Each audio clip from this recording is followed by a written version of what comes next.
Hello there, and welcome to episode 36 of Sustainability Simplified. After a long time, I'm hosting a solo episode to share about a topic that's very close to my heart: sustainable menstrual hygiene. Before I begin this episode, a few pointers. Firstly, if you are a menstruating woman or a transgender, this episode is for you.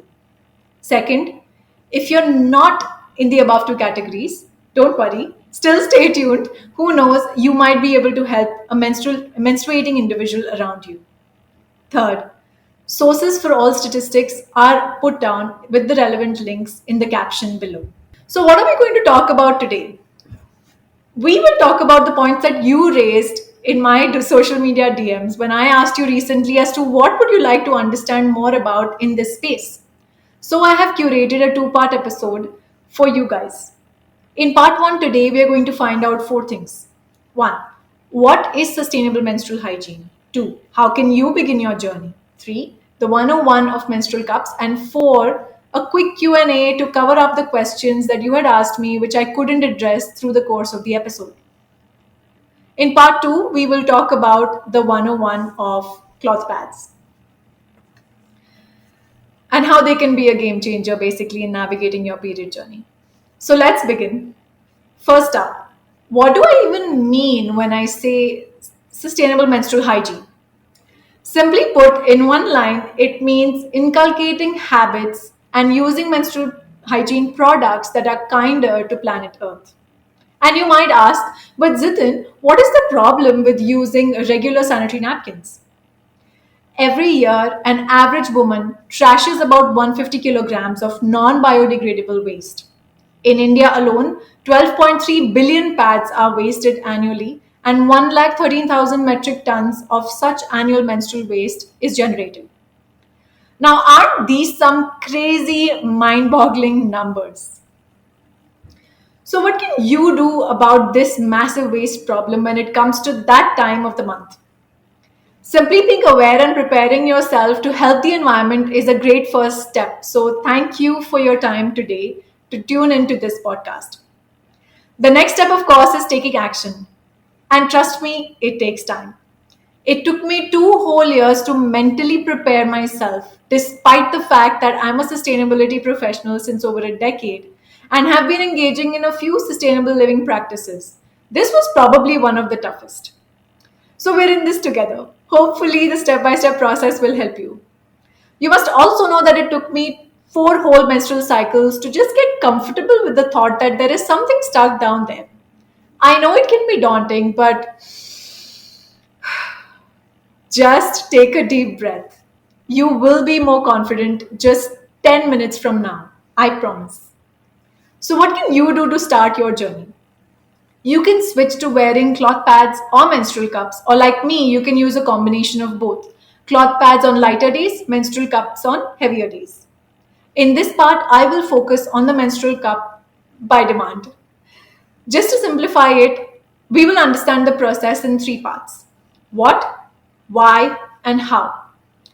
So let's begin with the what. For those of you who have not seen a menstrual cup, this is how it looks. Roughly the size of your palm, depending on how big your palm is. But roughly the size of your palm, it is available usually in silicone or latex rubber. And that helps the cup to last for 3 to 5 years on an average. So what does this cup really do?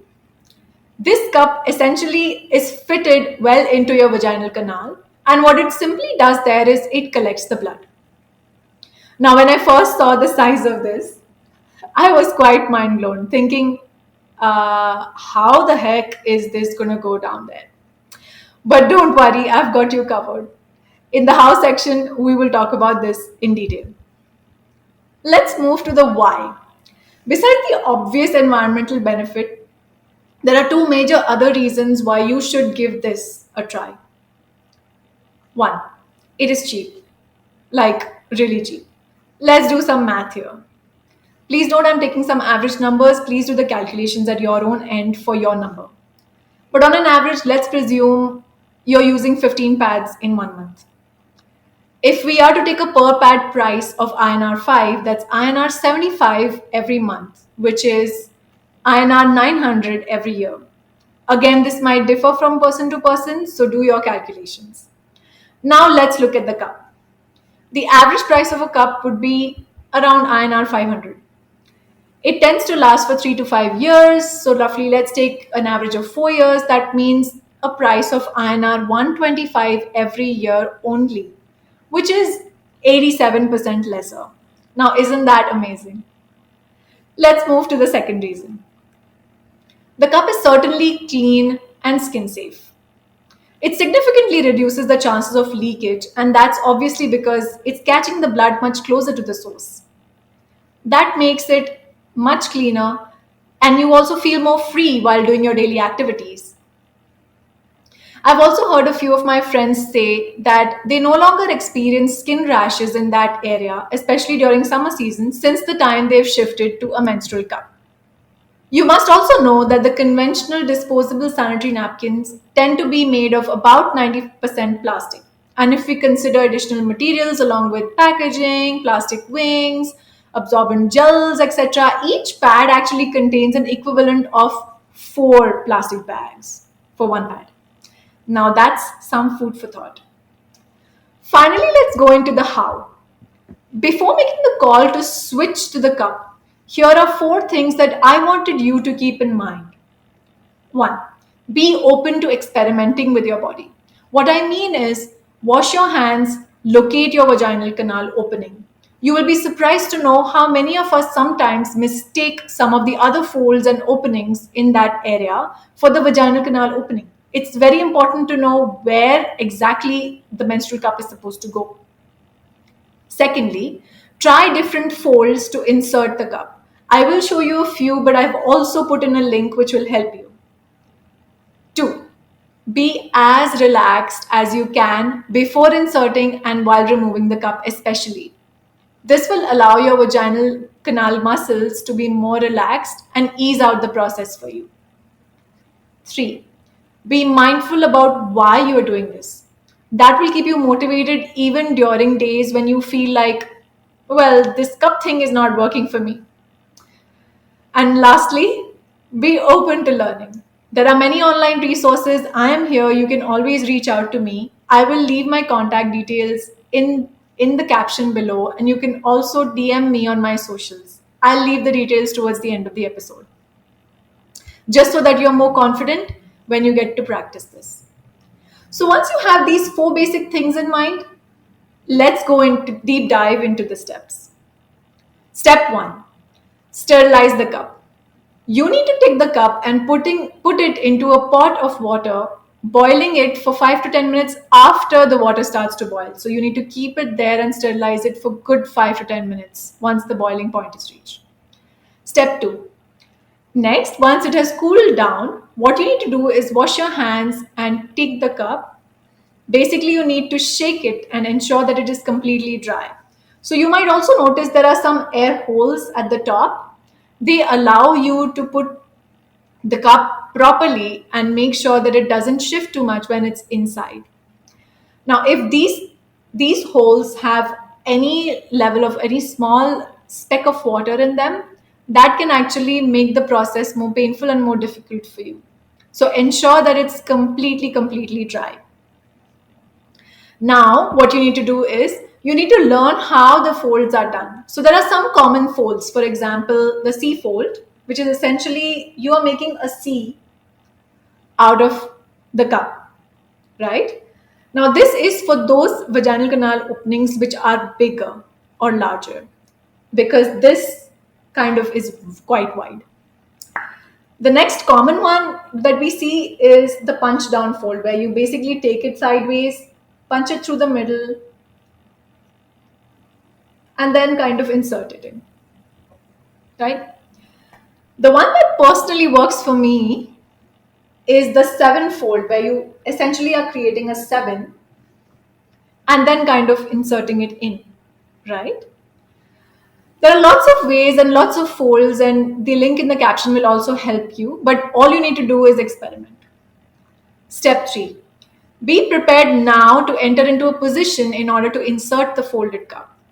So you can squat on both your legs, or to give a slightly wider opening, you can also keep one leg on top of the toilet pot or any elevated table in your bathroom or toilet, and the other leg spread wide. So you may insert the folded cup in the middle. So while you're doing this, also remember to take long deep breaths so that your vaginal canal muscles are relaxed. If you're just starting out, you could also use a lubricant in order to basically ease the process, and you can basically apply it at the rim of the cup. Step 4. Once it has entered in, make sure to press the bottom and remove any air bubbles. So let's say, let me make this 7-fold for myself. And let's presume this is the opening, right? So once it has been inserted in, this fold needs to open up, right?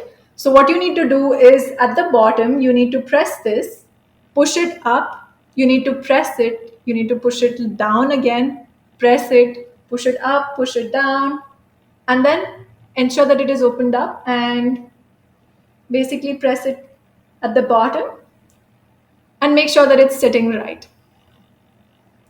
A typical cup, depending on the flow, on your flow, can actually last for 4 to 8 hours and sometimes even more. But this would be, I guess, a safe window as per my experience.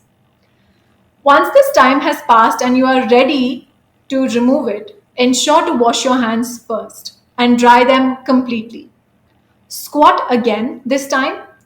And what you need to do now is to put pressure and push it out from your abdominal muscles. So, for example, the kind of pressure that you put when you're doing, let's say, the big jog, you need to put the same pressure, not from the back side, but now from the front side. This will push the cup out. So, let's say, let's take this example again. If this is the opening, you have this cup fitted up there. It's probably full now. It's been maybe 4 hours, 5 hours, right? So you are trying to push it down. So if it gets pushed down a little bit, you're able to see the bottom and kind of pinch it further, pinch it here. And when you get hold of the bottom, what you need to do is just press it a bit, right? And then turn it side to side. Again, put pressure, push from the abdominal muscles, press it, take it side to side. Again, put pressure, press it, take it side to side, and it comes out. Now, what happens is when you're doing it for the first few times, you might feel that, oh, the cup lost balance and the whole thing kind of spilled down. This means that obviously it requires more practice, but also this means that you might have to do this practice of removal of the cup in an area which is probably the shower or the bath area of your bathroom. And that's absolutely fine. I still, after so many cycles, still do it in the bath area just to be 100% sure. And then what you need to do is empty the contents. You can empty them and flush them down. Remember that when you have to insert it again, wash it completely. Make sure that it is completely dry by shaking it. No water in the air holes. And once that is done, so I typically hold it against the light to make sure that there's no water in the air holes as well. And then you fold the cup again and ready you are for the next few hours. One big fear that I did have was, what if the cup goes all the way in and gets stuck somewhere deep inside? Remember high school biology?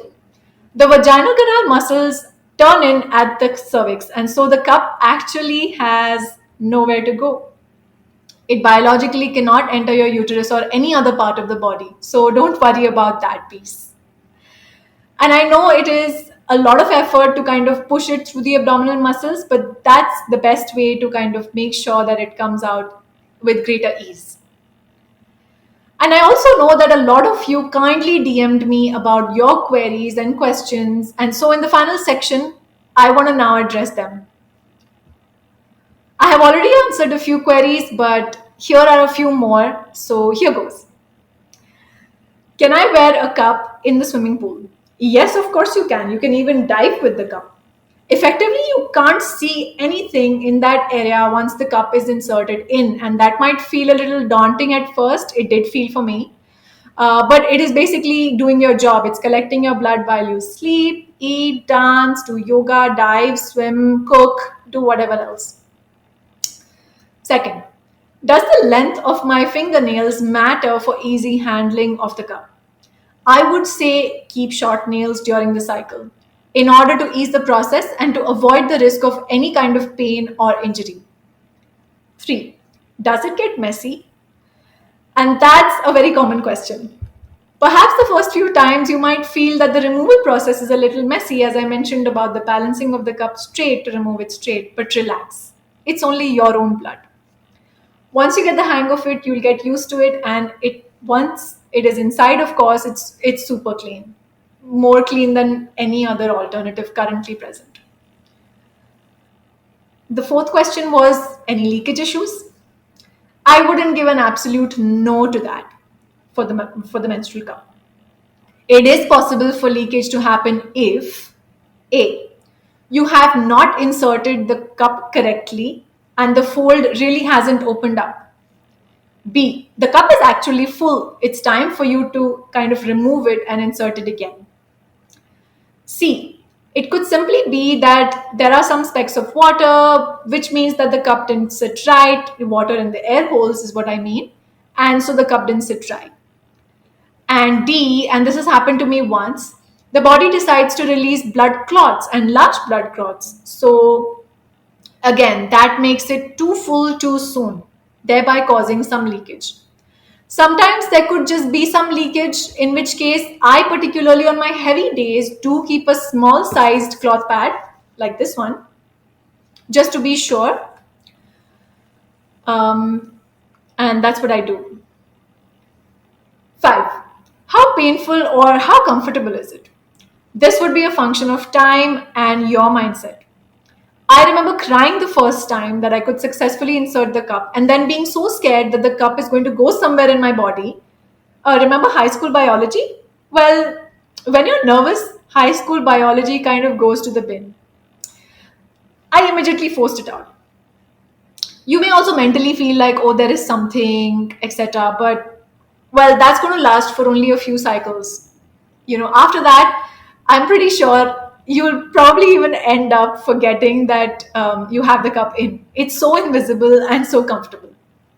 You must, however, follow the steps well, keep talking to friends who are experimenting as well, and keep yourself motivated to remind yourself why you are doing this. 6. What is the suitable age for one to start wearing a cup? Effectively, age no bar. Even those menstruating individuals who are at the start of their journey can actually adopt a menstrual cup or cloth pads. I would say the earlier the better. And that's because when you're young, you're able to adapt to new practices quicker. As long as your exposure to the right care instructions, basic needs and instructions around the usage of menstrual cup or the usage of cloth pads is all in place and your mindset is right, nothing can stop you. So that was 101 of menstrual cups, and I hope this helps. As always, my one takeaway from this episode was to completely be relaxed, take deep breaths during the process, and continue despite failed attempts by remembering why you started this journey. Drop in your questions, doubts in the comments below on our YouTube video, or you can reach me on my socials. I am on at Zitin Munshi, that's at ZITINMUNSHI. You can find me on LinkedIn, Instagram, Facebook, and Twitter. Look forward to seeing you again in the next episode with my learnings on using cloth pads. See you there.